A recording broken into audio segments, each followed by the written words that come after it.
Hi, Roy here. Roy reads anything, and today I'm looking at unboxing some books. So there's a reading event coming up imminently, just starting now. Hal for the Holidays. Hal for the Holidays, tag created by the Book Eclectic and co-hosts Scott Danielson, Sean D. Stanfast, Scott from the Bookish Bryants, and Richardson Reads, all detailed in the description. So I'd seen the title of this tag, Hal for the Holidays, and kind of skimmed over it because I assumed that it was something to do with HAL 9000, the computer from 2001: A Space Odyssey, which would kind of work. You know, you could read various stories featuring deranged artificial intelligences. There's probably plenty of those.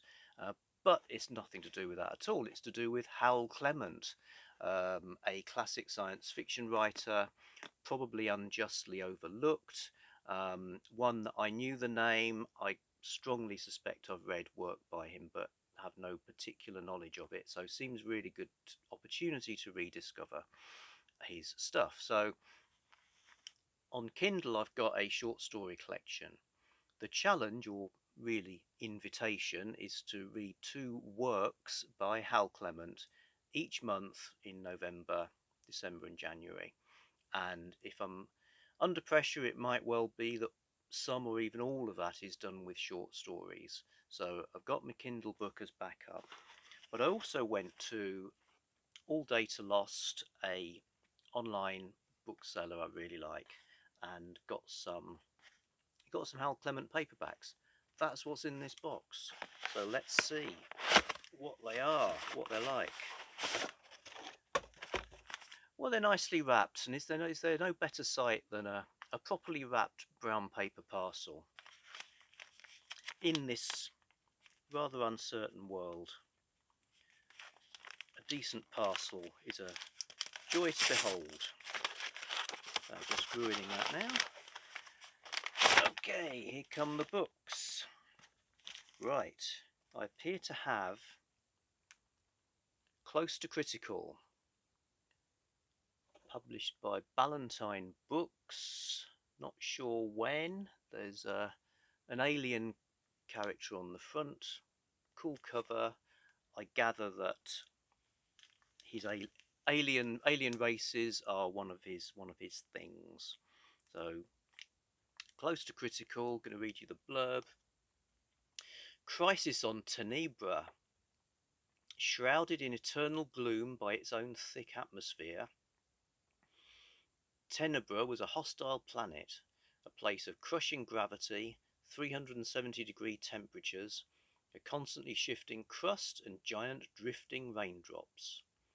Unpromising, yet there was life, intelligent life on Tenebra. For more than 20 years, Earth scientists had studied the natives from an orbiting laboratory, and had even found a way to train and educate a few of them. Then the unexpected happened. A young Earth girl and the son of a powerful, hot-tempered alien diplomat were marooned in a bathyscaphe, drifting towards the planet's deadly surface. Only the primitive Tenebrans could rescue them. Okay, good. Looking forward to that. Then we've got, still with the colour orange, a Penguin book. So it's Penguin science fiction, 3 shillings and sixpence. Rather abstract painting on the cover. This is Mission of Gravity, which I gather is a kind of classic of his. So Penguin, in these Penguin SF books, they make science fiction look rather respectable and intellectual. You know, they don't look at all pulpy. I think to me, this very clean design, it just has the atmosphere of sort of men whose jobs involve slide rules, that sort of thing of the 60s. You got a photo of Hal Clement on the back. Hal Clement's science fiction stories is like new as well. Fantastic. Hal Clement's science fiction stories are models of scientific ingenuity, excellent examples of the kind of pure science fiction that delights critics and readers. Mission of Gravity is his best. The planet Mesclin was in effect an enormous discus, and the variations in gravity on its surface were colossal. At the centre, the force was 600 times that on Earth, and it was impossible for human beings to live at either of the two poles. In order to recover the scientific instruments from an Earth rocket which had gone astray on Mesclin, Charles Lackland from his spaceship strikes a bargain with one Barlennon, a Mesclinite merchant skipper, who is ready to collaborate in return for scientific knowledge. He and his crew of tiny insect-like creatures go to work, but Barlennon has little hope of becoming Mesclin's Prometheus. The gap between human and Mesclinite culture is too vast. Okay, so I guess if this is his classic one, I'll probably try and get to that first. Another Ballantine, Through the Eye of a Needle. It's sort of underwater or under liquid cover. Bob and the hunter depended on one another for dear life until one of them suddenly became a killer.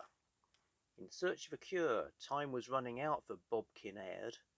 Without much warning, the hunter, the green protoplasmic alien that lived inside him and cured all his ills, had suddenly become his destroyer. Day by day, Bob grew weaker and weaker, but only specialists from the hunter's distant world would know what was wrong with him, and more important, how to save him.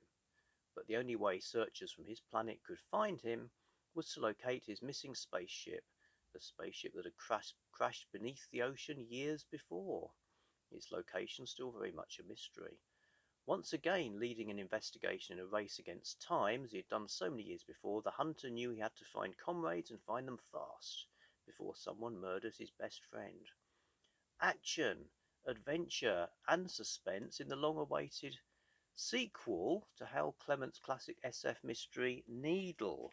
Right, so if I want Through the Eye of a Needle, I need Needle as well, which I haven't got, unless it's in that Kindle book. But I have got a sequel though, Starlight, the stunning sequel to the classic SF novel Mission of Gravity. Okay, so God damn it! I just dropped one of the books. Every fibre of my being is crying out in agony that it might have damaged the book. Never mind. See the sacrifices I make. The Return of Barlennon. Drawn was a giant rock ball, more than 3,000 times the mass of Earth. Perhaps a planet, perhaps a nearly dead star. These 17 billion square miles of mystery cried out for investigation. But its corrosive atmosphere and crushing gravity assured that no human would ever set foot on its surface. Those hardy caterpillar-like mesclinites, on the other hand, were ideally suited to explore Drawn, and their leader certainly knew a good deal when he saw one. So Barlennon, a shrewd sea captain, if ever there was one, struck a sharp bargain with the Earthmen for his services in leading the expedition. But the humans might not have been so pleased with their side of the bargain if they had known that Barlennon had plans of his own for Drawn. Okay, so it sounds like you get kind of mystery plots, bit of action, weird alien races, it's in space, it's kind of classic SF, or as Penguin would have it, pure science fiction. I like a bit of impure science fiction sometimes, but this is going to be great exploring these. So looking forward to Hal for the holidays. Thank you, Booklectic and co-hosts, for the great event you've devised, and a fantastic example of BookTube bringing us things we might not have been about to read otherwise. Okay, I think that brings that to an end. Obviously, you're going to want to subscribe to this channel to see what happens when I read these cool books. I'm probably going to have to buy that Needle one as well, aren't I? I had noticed that's one of my birth year books too, so that might be a reason or excuse to purchase one of those too. Right, I'm saying goodbye now, and I'm pressing the off switch right before your very eyes.